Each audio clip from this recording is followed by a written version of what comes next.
जय श्री हरि, जय राधे कृष्णा।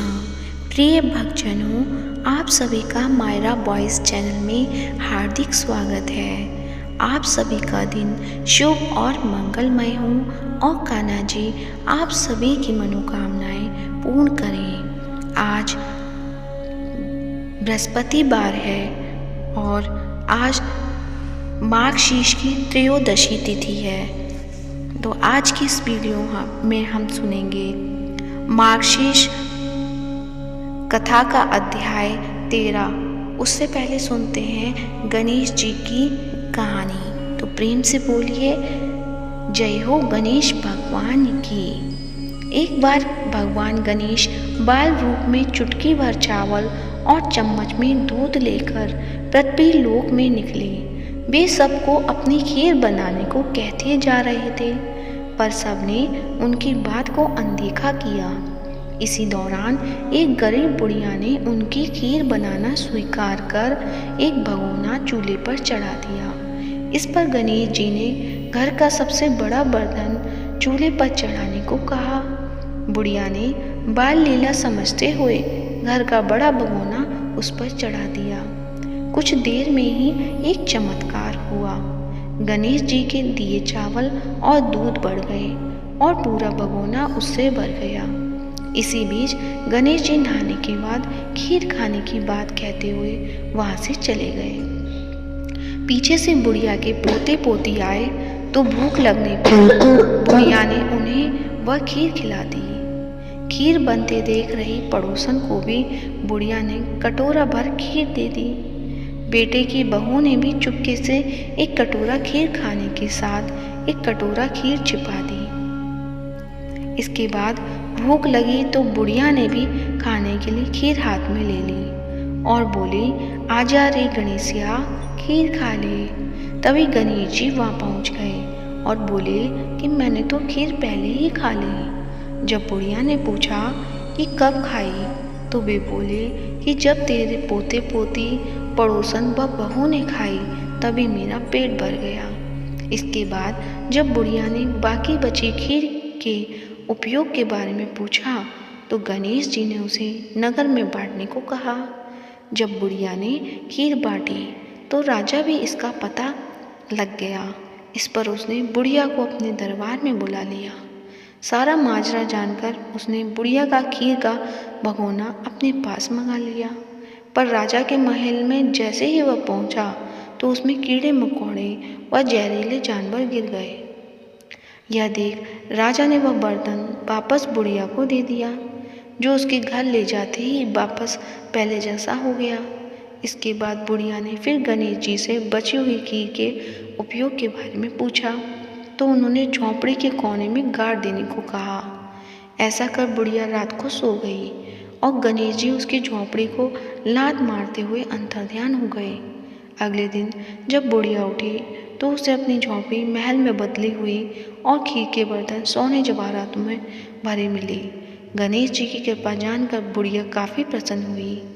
हे गणेश जी महाराज, आपने जैसा फल बुढ़िया को दिया वैसा सबको देना। कथा कहने वाले व हुंकार भरने वाले और आसपास के सुनने वाले सबके भंडार भरे रखना। प्रेम से बोलिए जय हो गणेश भगवान की जय हो। अब सुनते हैं लक्ष्मी माता की कहानी। एक गांव में एक साहूकार रहता था। साहूकार के एक बेटी थी। वह हर रोज पीपल सींचने जाती थी। पीपल के वृक्ष में से लक्ष्मी जी प्रकट होती थी और चली जाती। एक दिन लक्ष्मी जी ने साहूकार की बेटी से कहा कि तुम मेरी सहेली बन जा। तब लड़की ने कहा कि मैं अपने पिता से पूछकर कल आऊँगी। साहूकार की बेटी ने घर जाकर अपने पिता को सारी बात कह दी। तब उसके पिताजी बोले, वह तो लक्ष्मी जी हैं, अपने को और क्या चाहिए, तू लक्ष्मी जी की सहेली बन जा। दूसरे दिन वह लड़की फिर गई। तब लक्ष्मी जी पीपल के पेड़ से निकल कर आईं और कहा, सहेली बन जा। तो लड़की ने कहा, बन जाऊंगी, और दोनों सहेली बन गई। लक्ष्मी जी ने उसको खाने का न्योता दिया। घर आकर लड़की ने माँ बाप को कहा कि मेरी सहेली ने मुझे खाने का न्योता दिया है। तब बाप ने कहा कि सहेली के जीवने जाइयो, पर घर को संभाल कर जाना।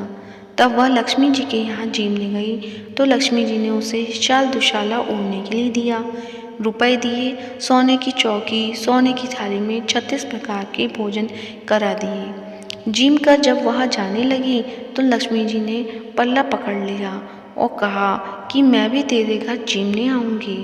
तो उसने कहा आ जाइयो। वह घर जाकर चुपचाप बैठ गई। तब बाप ने पूछा कि बेटी सहेली के यहाँ जीम कर आ गई तो तू उदास क्यों बैठी है? तो उसने कहा पिताजी, मेरे को लक्ष्मी जी ने इतना दिया, अनेक प्रकार के भोजन कराए, परंतु मैं कैसे जिमाऊंगी? अपने घर में तो कुछ भी नहीं है। तब उसके पिता ने कहा कि गोबर मिट्टी से चौका लगाकर घर की सफाई कर ले, 4 मुख वाला दिया जलाकर लक्ष्मी जी का नाम लेकर रसोई में बैठ जाना। लड़की सफाई करके लड्डू लेकर बैठ गई। उसी समय एक रानी नहा रही थी। उसका 9 लखा हार चील उठाकर ले गई और उसके घर वह 9 लखा हार डाल गई और उसका लड्डू ले गई। बाद में वह हार को तोड़कर बाजार में गई और सामान लेने लगी तो सुनार ने पूछा कि क्या चाहिए? तब उसने कहा कि सोने की चौकी, सोने का थाल, शाल दुशाला दे दे, मोहरे दे दे, सामग्री दे दे, 36 प्रकार का भोजन हो जाए इतना सामान दे। सारी चीज़ें लेकर वह तैयारी की और रसोई बनाई। तब गणेश जी से कहा कि लक्ष्मी जी को बुलाओ। आगे आगे गणेश जी और पीछे पीछे लक्ष्मी जी आई। उसने फिर चौकी डाल दी और कहा सहेली चौकी पर बैठ जा। जब लक्ष्मी जी ने कहा सहेली चौकी पर तो राजा रानी के भी नहीं बैठी, किसी के भी नहीं बैठी, तो उसने कहा कि मेरे यहाँ तो बैठना पड़ेगा। फिर लक्ष्मी जी चौकी पर बैठ गई। तब उसने बहुत खातिरदारी की, जैसे लक्ष्मी जी ने करी थी वैसे ही उसने करी। लक्ष्मी जी उस पर खुश हो गई। घर में खूब रुपया एवं लक्ष्मी हो गई। साहूकार की बेटी ने कहा मैं अभी आ रही हूँ, तुम यहीं बैठी रहना, और वह चली गई। लक्ष्मी जी गई नहीं और चौकी पर बैठी रही। उसको बहुत दौलत दी। हे लक्ष्मी जी, जैसा तुमने साहूकार की बेटी को दिया वैसा सबको देना। कहते सुनते हुंकारा भरते अपने सारे परिवार को दियो, पीहर में देना, ससुराल में देना, बेटे पोते को देना। हे लक्ष्मी माता, सबका कष्ट दूर करना, दरिद्रता दूर करना, सबकी मनोकामना पूर्ण करना। तो प्रेम से बोलिए जय हो लक्ष्मी माता की जय हो, धन की देवी की जय हो। प्रिय भक्तजनों, तो आइए अब सुनते हैं श्रीमद् भगवत गीता का 13वां अध्याय। उसके बाद सुनेंगे 13वां अध्याय का महात्म्य।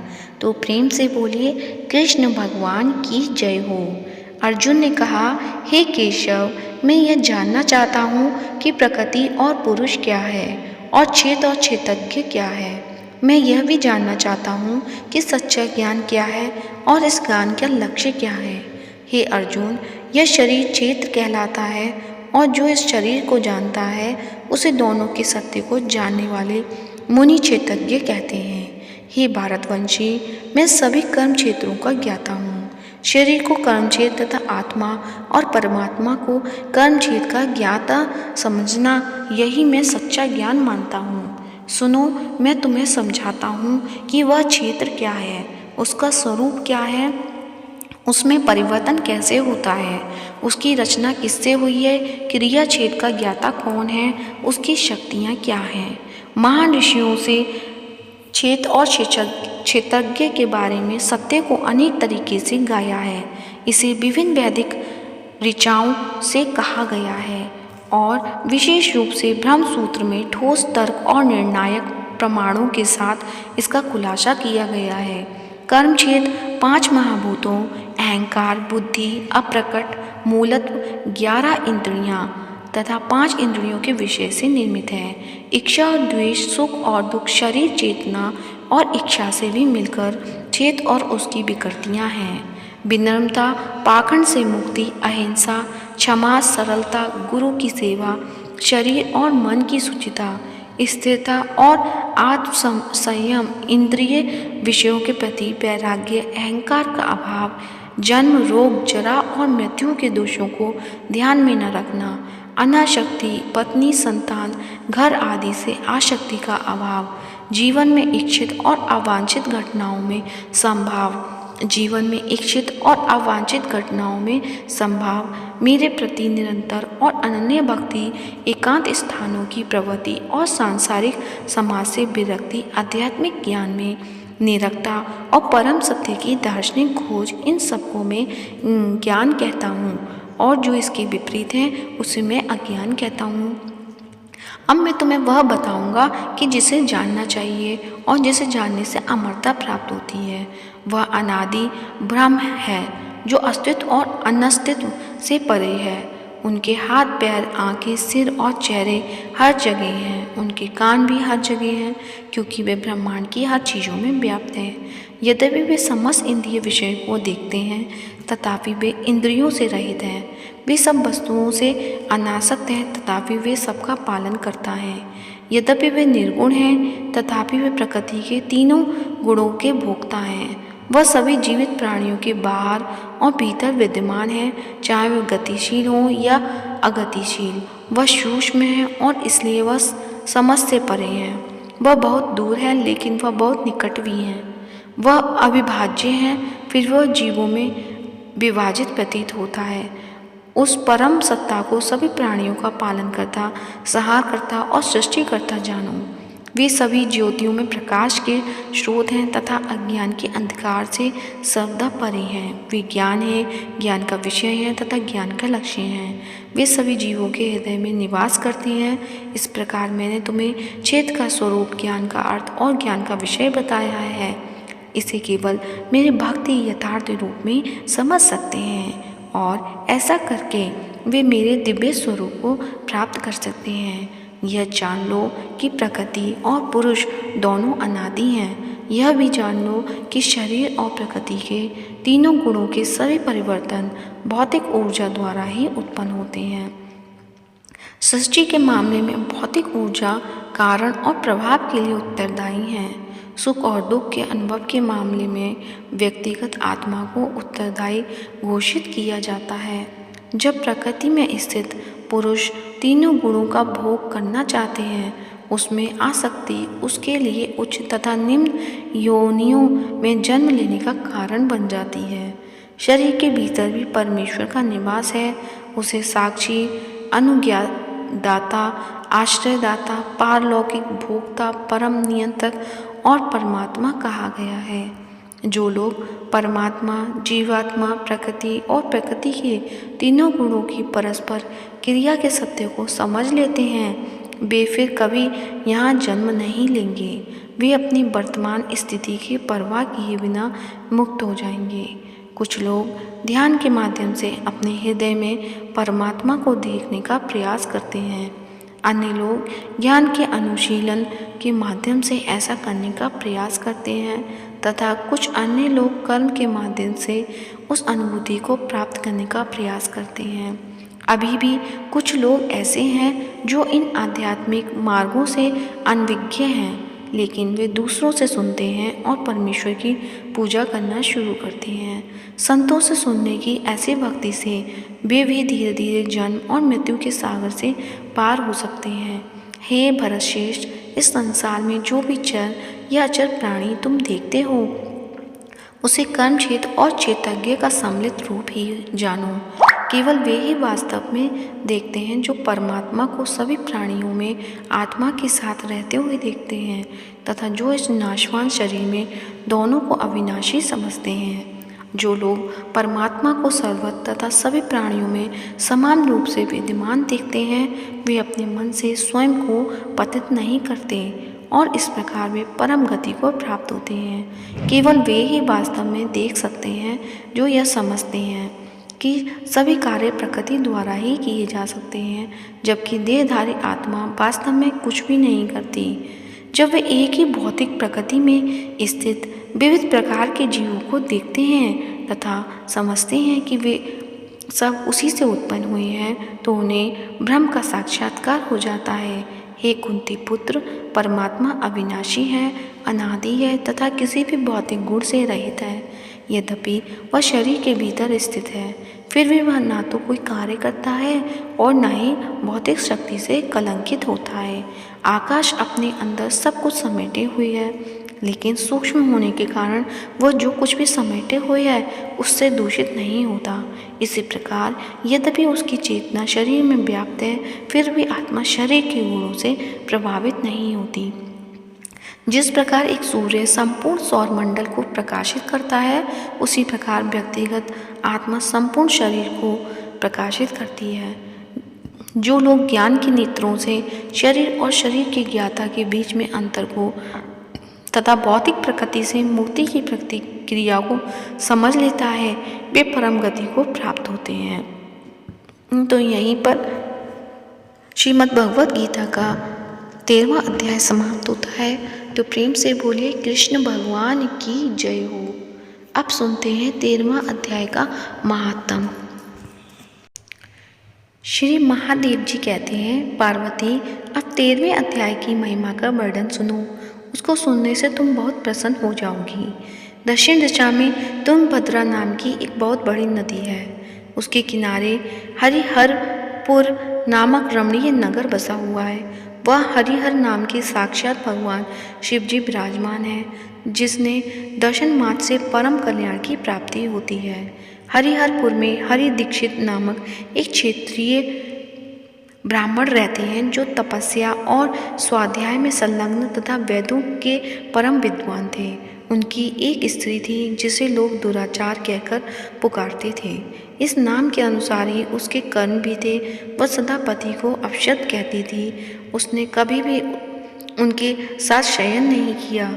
पति से संबंध रखने वाले जितने लोग घर पर आते, उन सबको डांट फटकार कर भगा देती थी और स्वयं व्यभिचारियों के साथ भ्रमण किया करती थी। एक दिन नगर को इधर उधर आते जाते हुए लोगों से भरा देख उसने निर्जन तथा दुर्गम वन में अपने लिए संकेत स्थान बना लिया। एक समय रात में किसी कामी को न पाकर वह घर के किवाड़ खोल नगर से बाहर संकेत स्थान पर चली गई। वह काम के वशीभूत होकर एक एक कुंज में तथा प्रत्येक वृक्ष के नीचे जाकर किसी प्रियतम की खोज करने लगी, किंतु उन सभी स्थानों पर उसका परिश्रम व्यर्थ गया। उसे प्रियतम का दर्शन नहीं हुआ। तब उस वन में नाना प्रकार की बातें कहकर विलाप करने लगी। चारों दिशाओं में घूम घूम कर विलाप करती हुई उस स्त्री की आवाज़ें सुनकर कोई सोया हुआ बाघ जाग उठा और उस स्थान पर पहुंचा जहां वह रो रही थी। उधर वह भी आते देख किसी प्रेमी आशंका से उसके सामने खड़ी होने के लिए ओट से बाहर निकल आई। उस समय व्याघ्र ने आकर उसे नाखूनों के प्रहार से पृथ्वी पर गिरा दिया। इस अवस्था में भी वह कठोर वाणी में चिल्लाती हुई पूछ बैठी, अरे बाघ, तू किस लिए मुझे मारना चाहता है? पहले इन सारी बातों को तो बता दे, फिर मुझे मारना। उसकी यह बात सुनकर बाघ हंसता हुआ बोला, दक्षिण देश में मालवपहा नामक एक नदी है। उसके तट पर मुनिपर्णा नगरी बसी हुई है। वहाँ पंचलिंग नाम से प्रसिद्ध साक्षात भगवान शंकर निवास करते हैं। उसी नगरी में मैं ब्राह्मण के रूप में रहता था। नदी के किनारे अकेला बैठा रहता और जो यज्ञ के अधिकारी नहीं है, उन लोगों से भी यज्ञ कराकर उनका अन्न खाया करता था। इतना ही नहीं, धन के लोभ में मैं सदा अपने वेद पाठ के फल को बेचा करता था। मेरा लोभ यहाँ तक बढ़ गया था कि अन्य भिक्षुओं को गालियाँ देकर हटा देता और स्वयं दूसरों को नहीं देने योग्य धन भी बिना दिए ही हमेशा ले लिया करता था। ऋण लेने के बहाने मैं सब लोगों को चला करता था। समय व्यतीत होने पर मैं बूढ़ा हो गया। मेरे बाल सफ़ेद हो गए, आँखों में जूझता न था और मुंह के सारे दांत गिर गए। इतने पर भी मेरी दान लेने की आदत नहीं छूटी। पर्व आने पर दान के लोभ में मैं हाथ में कुश लिए तीर्थ समीप चला जाया करता था। तत्पश्चात जब मेरे सारे अंग शिथिल हो गए, तब एक बार मैं कुछ धूर्त ब्राह्मणों के घर पर मांगने खाने के लिए गया। उसी समय मेरे पैर में कुत्ते ने काट लिया। जब मैं मूर्छित होकर क्षण भर में पृथ्वी पर गिर पड़ा, मेरे प्राण निकल गए। उसके बाद मैं इसी बाघ योनि में उत्पन्न हुआ।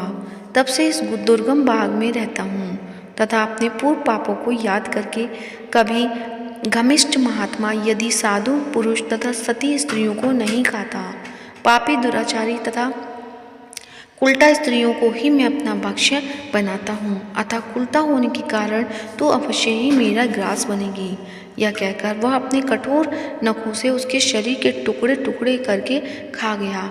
इसके बाद यमराज के दूत उस पापिनी को संयमनी पुरी में ले गए। यहाँ यमराज की आज्ञा से उन्होंने अनेक प्रकार से विष्ठा, मूत्र और रक्त से भरे हुए भयानक कुंडों में गिराया।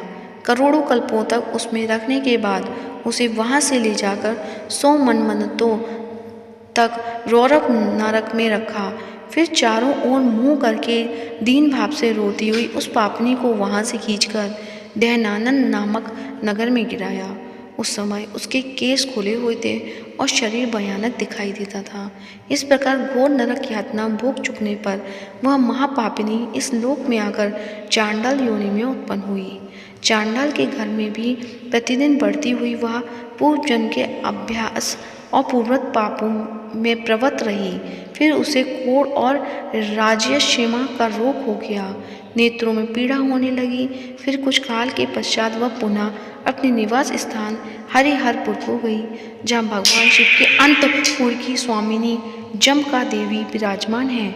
वहाँ उसने वासुदेव नामक का पवित्र ब्राह्मण का दर्शन किया, जो निरंतर गीता के 13वें अध्याय का पाठ करता रहता था। उसके मुख से गीता का पाठ सुनते ही वह चांडाल शरीर से मुक्त हो गया और दिव्य देह धारण करके स्वर्गलोक में चली गई। तो प्रेम से बोलिए शंकर भगवान की जय हो, माता पार्वती की जय हो, कृष्ण भगवान की जय हो। अब सुनते हैं लप्सी और तपसी की कहानी। तो प्रेम से बोलिए लप्सी और तपसी की जय हो। लप्सी और तपसी की कथा इस प्रकार है। एक समय की बात है, लप्सी तपसी नाम के 2 भाई थे, जिसमें तपसी हमेशा भगवान की तपस्या में लीन रहता था। तो वहीं उसका भाई लप्सी प्रत्येक 1.25 सेर की लापसी बनाकर भगवान को भोग लगाकर फिर भोजन करता था। एक दिन किसी कारण दोनों भाई में लड़ाई हो गई। तपसी का कहना था कि मैं बड़ा हूँ और लप्सी बोला मैं बड़ा हूँ। दोनों लड़ ही रहे थे, इतने में वहाँ नारद जी आ गए। नारद जी ने कहा कि आप दोनों क्यों लड़ रहे हो। तब उन दोनों ने अपनी लड़ाई की वजह बताई। दोनों ने नारद जी से पूछा कि आप ही बताइए, हम दोनों में कौन बड़ा है। नारद जी ने कहा अभी तो मैं जल्दी में हूँ, लेकिन इस बारे में आपको जरूर बताऊँगा। इतना कहकर नारद जी चले गए। दूसरे दिन जब नारद जी आए तो उन्होंने एक एक कीमती अंगूठी उन दोनों के आगे रख दी। तपसी ने तुरंत ही अंगूठी अपने घुटने के नीचे छुपा ली और सोचने लगा कि मुझे खूब धन मिलेगा, जिससे मैं यज्ञ करूँगा और अपने आप ही बड़ा हो जाऊँगा। लप्सी ने जब अंगूठी देखी तो वो सोचने लगा कि इसे अगर मैं अपने पास रखूँगा तो कोई भी आकर मेरी गर्दन काट देगा। ऐसा सोचकर लप्सी ने वो अंगूठी फेंक दी। फिर नारद जी ने तपसी से पूछा कि तेरे घुटने के नीचे क्या है। तपसी ने अपना घुटना उठाया तो वह अंगूठी निकली। तब नारद ने कहा कि इतना भजन भाव करने के बाद भी तेरे मन में लालच है, इसलिए तेरे से तो लप्सी ही बड़ा है और अब तुम्हें तुम्हारी तपस्या का फल भी नहीं मिलेगा। तपसी शर्मिंदा होकर माफ़ी मांगने लगा। तब तपसी बोला नारद देव जी, मेरी आदत कैसे छूटेगी और मेरा पाप कैसे उतरेगा, इसके लिए कोई उपाय बताएं। तब नारद जी ने कहा कि अगर यदि कोई गाय और कुत्ते की रोटी नहीं बनाएगा तो फल तुझे मिलेगा।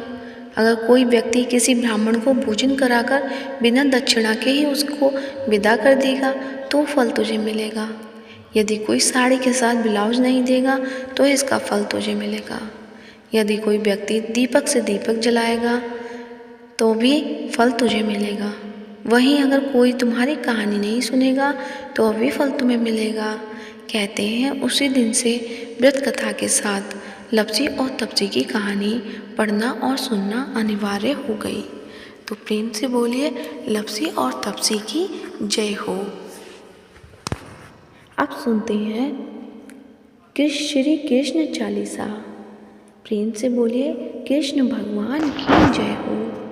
वंशी शोभित कर मधुर नील जलद तन श्याम, अरुण अधर जनु बिम फल नयन कमल अविराम, पूर्ण इंद अरविंद मुख पीतांबर शुभ साज, जय मनमोहन मदन छवि कृष्ण चंद्र महाराज।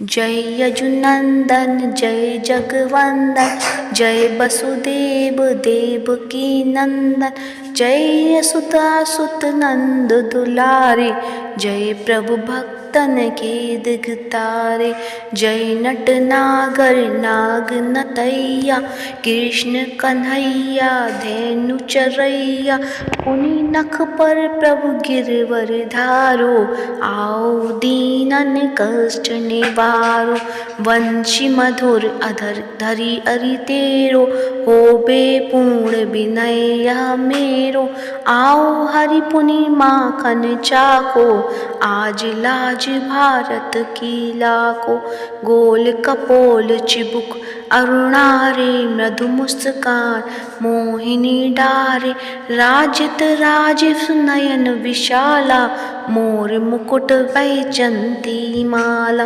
कुंडल श्रवण पीत पट आछे, कटी किंकड़ी काछ निकाछे, नील जलद सुंदर तनु सोहे, छवि लखी सुर नर मुनि मन मोहे, मस्तक तिलक अलक घुंघराले, आओ कृष्ण बांसुरी बाले, करी पै पान पूत नहीं तार्यो, अका बका कागर सुर मार्यो, मधुवन जलद अगिन जब ज्वाला, भय शीतल लखती नंद लाला, सुरपति जब ब्रज चढ़ियो रिसाई, मूसर धार बारी बरसाई, लगत लगत ब्रज चहन बसायो, गोवर्धन नख धारी बचायो, लखी यशोदा मन भ्रम दिखाई, मुख महा 14 भुवन दिखाई, दुष्ट कंस अति उधम मचायो,